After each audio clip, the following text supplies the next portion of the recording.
Hello every की video में हम आपको ई वेरिफिकेशन के बारे में बताएंगे कि आप अपनी रिटर्न किस तरीके से ई वेरीफाई कर सकते हैं।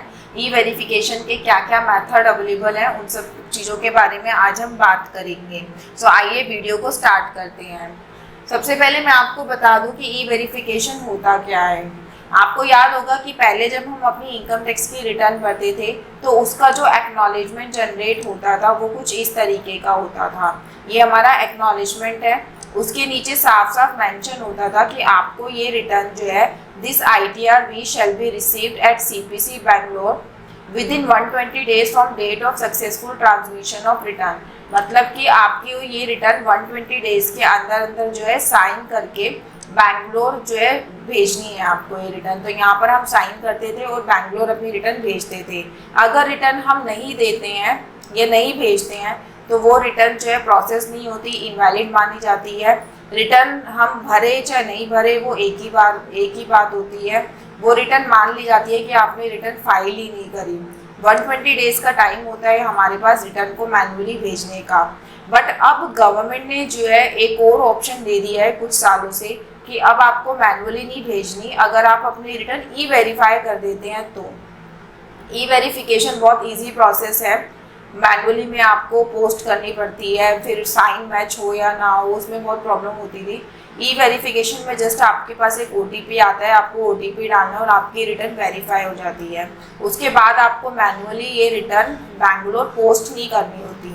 ई वेरिफिकेशन के बाद जो आपकी एक्नॉलेजमेंट होती है वो कुछ इस तरीके से होती है। इस एक्नॉलेजमेंट के नीचे साफ साफ लिखा होता है do not send this acknowledgement to CPC Bangalore. मतलब कि इस एक्नॉलेजमेंट को आपको साइन करके बैंगलोर पोस्ट नहीं करना क्योंकि ये ई वेरीफाई हो चुकी है। अब आप ई वेरिफिकेशन किस तरीके से कर सकते हैं उनके बारे में हम बात करेंगे। ई वेरिफिकेशन करने के लिए आपको इनकम टैक्स की वेबसाइट पे जाना है। अगर आपको पासवर्ड नहीं पता अपना लॉगिन ID पासवर्ड तो भी आप अपनी रिटर्न को खुद से ई वेरीफाई कर सकते हैं। आपको जस्ट इनकम टैक्स की वेबसाइट पे जाना है, होम पेज पे जाना है। होम पेज पे यहाँ पे मेंशन किया गया है ई वेरीफाई योर रिटर्न, इसको आपको क्लिक करना है। क्लिक करने के बाद आपको जिस किसी की भी रिटर्न ई वेरीफाई करनी है उसकी डिटेल वहाँ पे डालनी होती है। जैसे कि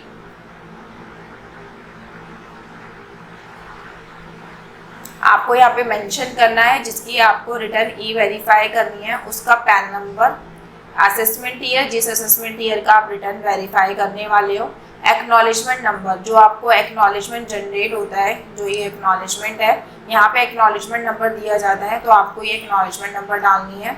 मोबाइल नंबर डालना है, देन कंटिन्यू कर देना है। कंटिन्यू करने पर जो आपने मोबाइल नंबर डाला है उस पर एक OTP आता है, आपको वो OTP डालना है और इसको वेरीफाई कर देना है। देन जो आपका नेक्स्ट पेज खुल के आएगा वो कुछ इस तरीके से होता है। यहाँ पे ई वेरीफाई करने के डिफरेंट ऑप्शन दिए होते हैं। आपको जो इन्फॉर्मेशन आपके पास अवेलेबल है उसके अकॉर्डिंग ऑप्शन को सिलेक्ट करना है और कंटिन्यू करना है। फर्स्ट ऑप्शन जो है I would like to verify using OTP or mobile number registered with Aadhaar. First option में क्या होता है कि आपका जो मोबाइल नंबर आपके आधार कार्ड में रजिस्टर्ड है उस मोबाइल नंबर पे एक OTP आता है और वो OTP आपको डालना होता है अपनी रिटर्न को वेरीफाई करने के लिए। अगर आप फर्स्ट ऑप्शन अवेल करना चाहते हैं तो आधार कार्ड में आपका मोबाइल नंबर रजिस्टर्ड जरूर होना चाहिए, अदरवाइज आप फर्स्ट ऑप्शन को ऑप्ट नहीं कर पाएंगे। आधार कार्ड में मोबाइल नंबर को रजिस्टर कराने के लिए आपको आधार कार्ड सेंटर विजिट करना होता है और वहाँ पे अपनी डिटेल्स को अपडेट कराना होता है। तो उसके कुछ टाइम बाद आप इस ऑप्शन को अवेल कर पाएंगे तो आपको OTP रिसीव हो जाएगा। सेकेंड ऑप्शन में क्या है, I would like to verify using DSC। अगर आपके पास आपके डिजिटल सिग्नेचर हैं, अगर आपने अपने डिजिटल सिग्नेचर बनवाए हुए हैं तो आप सेकंड ऑप्शन में अपने DSC अटैच करके अपनी रिटर्न को वेरीफाई कर सकते हैं। आपको जस्ट ये ऑप्शन क्लिक करना है और देन यहाँ से कंटिन्यू करना है। कंटिन्यू करने के बाद आपको जो है DSC अफिक्स करने का ऑप्शन दिया जाएगा। आपको अपनी DSC लगानी है और सबमिट कर देना है, आपकी रिटर्न ई वेरीफाई हो जाएगी। थर्ड ऑप्शन जो है वो है थ्रू नेट बैंकिंग। अगर आपके पास फर्स्ट ऑप्शन नहीं है, सेकंड ऑप्शन नहीं है तो आप थर्ड ऑप्शन को अवेल कर सकते हैं। अगर आपके पास किसी भी बैंक की नेट बैंकिंग है तो आप थर्ड ऑप्शन को अवेल कर सकते हैं। आपको यहाँ पे क्लिक करना है और कंटिन्यू कर देना है। कंटिन्यू करने के बाद आप इनकम टैक्स की वेबसाइट से तो लॉग आउट हो जाओगे। आपको जिस किसी भी बैंक को यूज़ करके नेट बैंकिंग जिस किसी बैंक की यूज़ करनी है उस बैंक को सिलेक्ट करना है और अपना आईडी पासवर्ड डाल के अपने रिटर्न को वेरीफाई कर देना है। तो ये था हमारा थर्ड ऑप्शन। फोर्थ ऑप्शन में क्या है, थ्रू बैंक अकाउंट। आप अपनी रिटर्न को अपने बैंक अकाउंट के थ्रू भी वैलिडेट कर सकते हैं।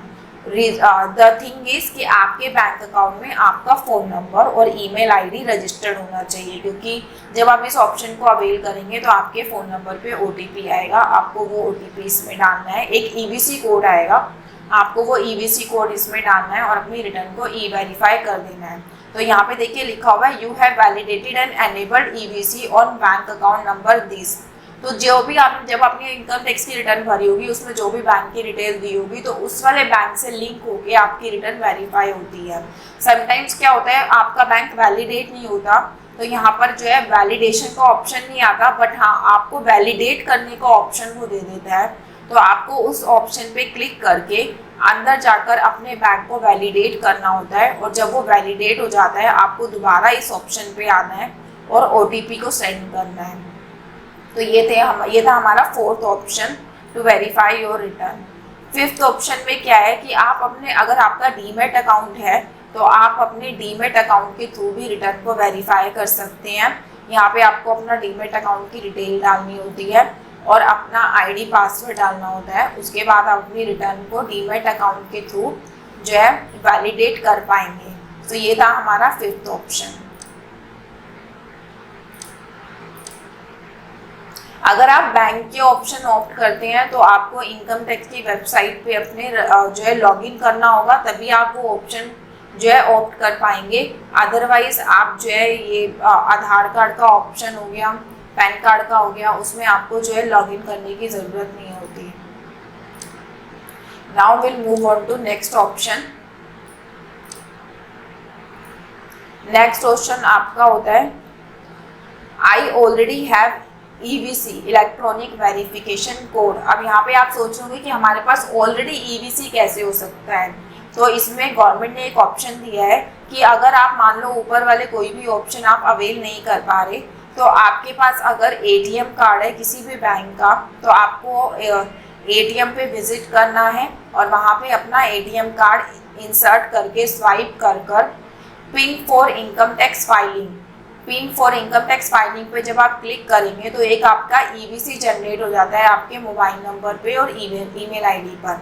तो आप इनकम टैक्स की वेबसाइट पे आकर अपना वो वाला EVC अगर यहाँ डालेंगे तो आपकी रिटर्न जो है ई वेरीफाई हो जाएगी। Now the next option is I already have a OTP or mobile number registered with Aadhaar. Actually ये जो लास्ट ऑप्शन है ये एक अलग से ऑप्शन नहीं दिया है बेसिकली गवर्नमेंट ने। जो हमारा फर्स्ट ऑप्शन था आधार कार्ड वाला, उसी का ही ये एक एक्सटेंसिव जो है मेथड है कि मान लो आपने फर्स्ट ऑप्शन में अपना OTP तो जनरेट कर लिया था बट ड्यू टू समहाउ आप वो OTP यूज़ नहीं कर पाए, आप डाल नहीं पाए, इसमें आपका इनकम टैक्स का सेशन आउट हो गया या वेबसाइट बंद हो गई, कुछ भी मतलब ऐसा हो जाता है। तो उस केस में क्या है, आप अपना लास्ट ऑप्शन क्लिक करके जो OTP आपके पास आया हुआ था अगर उस OTP का टाइम अभी भी वैलिडेट है तो आप उस OTP को डाल के अपनी इनकम टैक्स की रिटर्न को वेरीफाई कर सकते हो। तो देयर आर 6 ऑप्शन आप जिनको यूज़ करके अपनी इनकम टैक्स की रिटर्न को वेरीफाई कर सकते हो। आधार कार्ड पे OTP, आधार कार्ड वाले नंबर पे OTP के थ्रू, डिजिटल सिग्नेचर के थ्रू, नेट बैंकिंग के थ्रू, बैंक अकाउंट के थ्रू, डीमैट अकाउंट के थ्रू या फिर ATM पे अपना EVC जनरेट करके। तो ये हमारे 6 ऑप्शन थे जिसके थ्रू आप अपनी इनकम टैक्स की रिटर्न को वेरीफाई कर सकते हैं। ये था कि आप बिना लॉगिन करे अपनी इनकम टैक्स की वेबसाइट को किस तरीके से इनकम टैक्स की रिटर्न को किस तरीके से वेरीफाई कर सकते हैं। बट इसमें बैंक वाले ऑप्शंस पे के लिए आपको लॉगिन करना ही पड़ता है। तो अगर आपको अपना लॉगिन आईडी पासवर्ड पता है तो आप अंदर जाकर भी अपने रिटर्न को वेरीफाई कर सकते हो। वहाँ अंदर जाके रिटर्न वेरीफाई करने का एक गुड ऑप्शन ये होता है कि जो भी आपकी रिटर्न अभी तक ई वेरीफाई नहीं हुई है, अगर पिछले सालों की भी वो रिटर्न्स हैं, तो आपको एक्नॉलेजमेंट नंबर किसी की डालने की ज़रूरत नहीं है, वो पूरा लिस्ट उसमें शो करता है। वो आप कैसे कर सकते हो, उसके लिए आपको इनकम टैक्स के लॉगिन पे जाना है। ये मैंने ऑलरेडी इनकम टैक्स का लॉगिन करके रखा है। देन ई फाइल पे जाओगे आप। ई फाइल पे जाने के बाद income tax return, then e verify your return. E verify your return पे जाते ही आपकी जितनी भी रिटर्न्स थी जो कि अभी तक ई वेरीफाई नहीं हुई है, वो यहाँ पर आपको शो हो जाएंगी। जिस भी रिटर्न को आपको ई वेरीफाई करना है, ई वेरीफाई पे जब आप क्लिक करेंगे तो वही सारी ऑप्शन यहाँ पे शो होंगे जो कि बिना लॉगिन करे जब हम वहाँ से जा रहे थे तो जो ऑप्शन हमें वहाँ शो हो रहे थे वही ऑप्शन हमें यहाँ पर भी शो होंगे। तो ये था हमारा ई वेरिफिकेशन का प्रोसेस। जब आप अपने रिटर्न को ई वेरीफाई कर देंगे तो आपकी एक्नॉलेजमेंट पे लिखा हुआ आ जाएगा कि आपको ये एक्नॉलेजमेंट जो है बैंगलोर सेंड करने की ज़रूरत नहीं है। तो ये था पूरा प्रोसेस कि आप अपनी रिटर्न को किस तरीके से ई वेरीफाई कर सकते हैं। ई वेरीफाई मतलब डिसाइड दिस कि आप मैनुअली रिटर्न को सेंड करें, ई वेरीफाई करना बहुत ज़रूरी होता है रिटर्न को। ई वेरीफाई करने से आपकी रिटर्न जो है जल्दी प्रोसेस होती है, और अगर आपका कोई इनकम टैक्स का रिफंड है तो वो भी जल्दी आपको मिलेगा। थैंक यू सो मच मेरी पूरी वीडियो में बने रहने के लिए।